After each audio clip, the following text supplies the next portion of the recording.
जब चुनावों के बीच ईवीएम से 500 वोट गायब हो जाएं और 500 वोटर्स के वोट ईवीएम जीरो दिखाए तो होने को कुछ भी हो सकता है।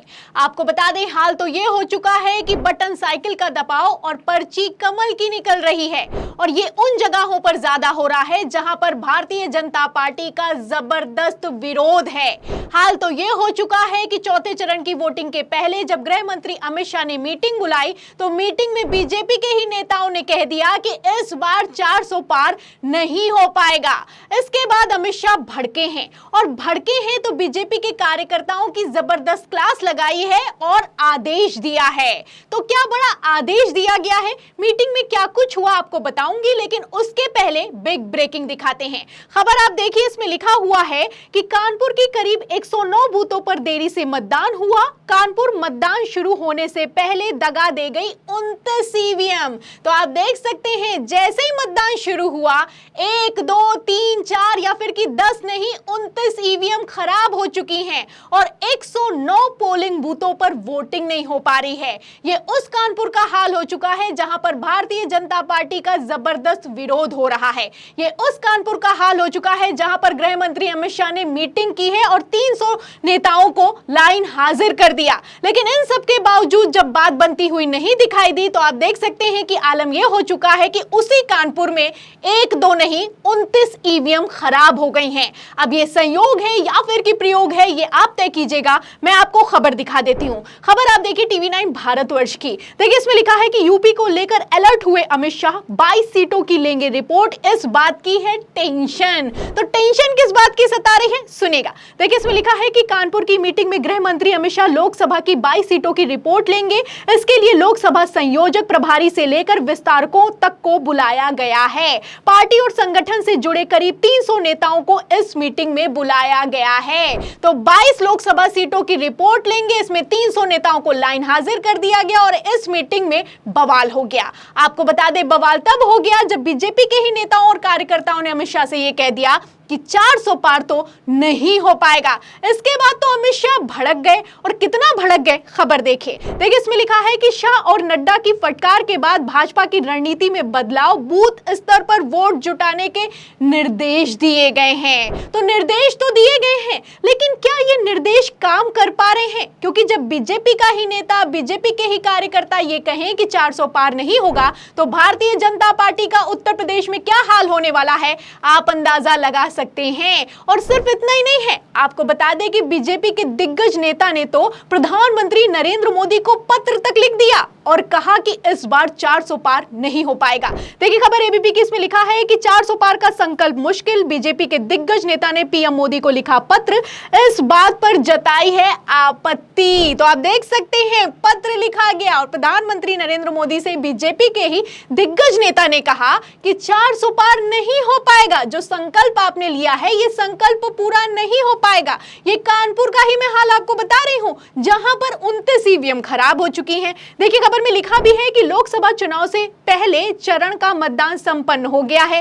कानपुर लोकसभा सीट पर चौथे चरण में वोटिंग होनी है, लेकिन इस सीट पर बीजेपी के बीच छिड़ा घमासान कम होने का नाम नहीं ले रहा है। कानपुर सीट पर बीजेपी ने नए चेहरे रमेश अवस्थी पर दांव लगाया है।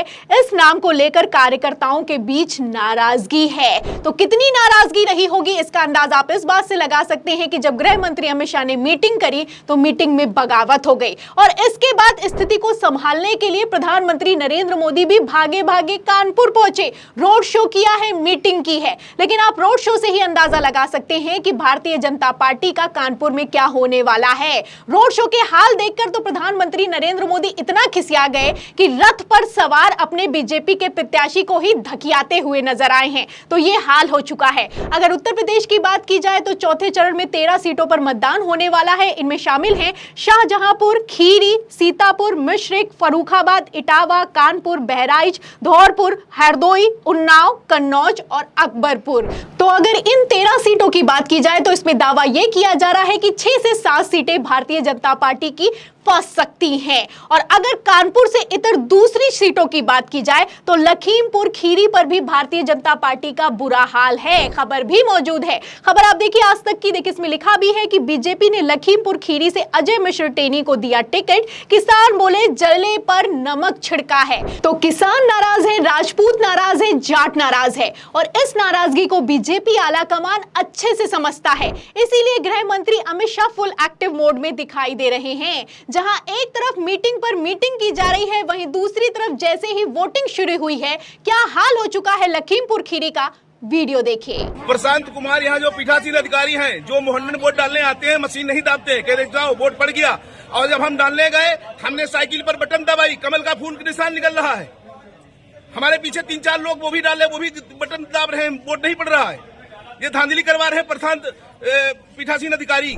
तो सुना आपने, शख्स चीख रहा है, चिल्ला रहा है, कहना है कि मैंने बटन दबाया साइकिल का और पर्ची कमल की निकली है। और ये मेरे साथ ही नहीं, मेरे पीछे जितने भी लोग खड़े हुए थे उनके साथ यही होता हुआ नजर आ रहा है। आप वीडियो में साफ देख सकते हैं कि किस तरीके से पीठासीन अधिकारी का नाम लेकर शख्स बता रहा है कि इस बूथ पर धांधली हो रही है, लेकिन चुनाव आयोग है कि सुनने के लिए तैयार नहीं है। आपको बता दें कि लखीमपुर खीरी का तो यह हाल हो चुका है कि पोलिंग बूथों पर पुलिस और लोगों के बीच, बीजेपी कार्यकर्ताओं के बीच हाथापाई तक के वीडियो निकलकर सामने आ रहे हैं। लेकिन चुनाव आयोग कहां है, सवाल खड़ा होता है। वैसे मैं आपको बता दूं कि ये चुनाव आयोग क्या ही चुनाव कराएगा, जिस चुनाव आयोग के प्रशासन में 500 वोट ईवीएम से गायब हो जाया करते हैं। जी हां, अगर उत्तर प्रदेश की ही बात की जाए तो वोटिंग के बीच एक बिग ब्रेकिंग भी निकलकर सामने आई है। खबर आप देखिए पत्रिका की, इसमें लिखा भी हुआ है कि तीसरे चरण के मतदान में खेला, आगरा के इस बूथ से 543 लोगों के वोट गायब, डीएम ने बताई है ये वजह। तो आप देख सकते हैं कि तीसरे चरण में यहां पर मतदान हुआ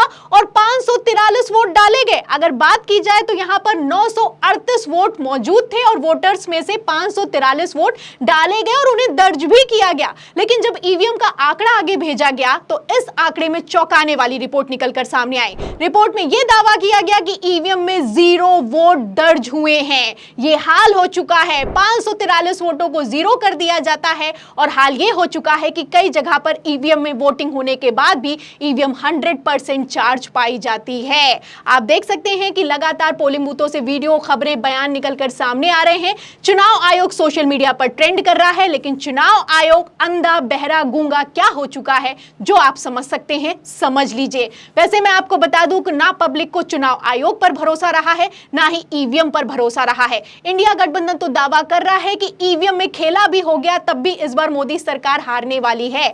आपको क्या लगता है कि इस बार क्या होने वाला है? इन खबरों पर, इन बयानों पर आपकी क्या राय है? उत्तर प्रदेश में भारतीय जनता पार्टी का क्या होगा, उस पर आप क्या सोचते हैं? हमें कमेंट बॉक्स में जरूर लिखें। वीडियो को ज्यादा से ज्यादा शेयर करें, सब्सक्राइब बटन दबाएं, हमारे चैनल को लाइक करें, ज्वाइन करें। फिर मिलती हूं अगली खबर के साथ, तब तक के लिए धन्यवाद।